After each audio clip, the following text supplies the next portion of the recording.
ဗုဒ္ဓံတရဏံကိစ္ဆာမိမိမိဘဝကိုဖရာကိုအပ်နှင်းတယ်ဓမ္မံတရဏံကိစ္ဆာမိသံဃံတရဏံကိစ္ဆာမိမိမိဘဝကို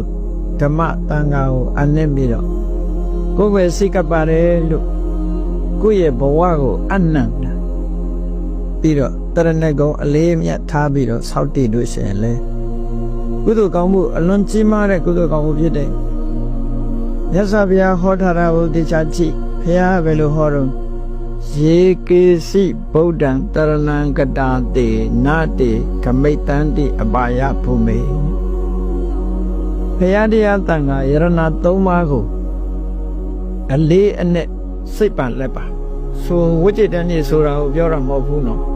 ဆိုရိုးရှိလို့ကောက်ဆိုတာမဟုတ်ဘူးတကယ်အလေးနဲ့ဘုရားကုံကိုအာယုံပြုပြီးတော့ငါဘဝဘုရားကိုအနံပါတယ်ဘုရားဆုံးမတိုင်းလိုက်နာပါမယ်တရားကိုကျင့်သုံးပါမယ်တန်ဃာတော်တွေစီကနေပြီးတော့တရားဓမ္မသိအောင်ကြိုးစားပါမယ်လူမဲ့တမ်းမယ်ဆိုရင်တန်ဃာတော်တွေနဲ့ဆက်ဆက်ပါမယ်ဆိုတဲ့ဒီမွန်မြတ်တဲ့စိတ်ဓာတ်ကလေးတွေနဲ့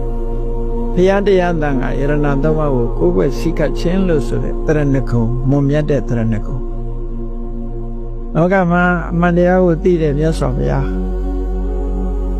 တရားဓမ္မတန်တရားဝတ်ကနေထုတ်ဆောင်နိုင်တဲ့စွမ်းရည်ရှိတဲ့တရားနည်းနည်းလေးလူတောင်အများကြီးအကျိုးပြုနိုင်တဲ့တန်ခါဆိုပြီးတော့တမတံဗုဒ္ဓဝတ္တသောဘဘောမြတ်စွာဘုရားဆိုတာကိုယ်ပိုင်ဉာဏ်နဲ့သိတာအသိဉာဏ်ကြီးမားဆုံးပုဂ္ဂိုလ်ဖြစ်တယ်ဒါကြောင့်ကိုယ်ဝယ်ပါတယ်တရားဆိုတာသွားခါတမြတ်စွာဘုရားသခင်ကိုရောမြတ်ကိုရောတိုင်းမှန်မှန်ကန်ကန်ဟောထားတဲ့တရားဖြစ်တယ်ဒါကြောင့်ကိုယ်ဝယ်စိတ်ကပ်ပါသုပတိပန္နောဝတ္တတန်ကိုရိယတန်ခါဟာတကယ်ကိုဖြောင့်မှန်တဲ့အကျင့်မှန်ကန်တဲ့အကျင့်ကိုကျင့်တာဖြစ်ပါတယ်ဒါကြောင့်တရားကိုကိုယ်ဝယ်ပါတယ်ဆိုဗုဒ္ဓတရဏဂိစ္ဆာမိဓမ္မတရဏဂိစ္ဆာမိသံဃာတရဏဂိစ္ဆာမိလို့တရဏဂုံကိုအလေးနဲ့ထားဆောက်တည်လိုက်ရင်မြတ်စွာဘုရား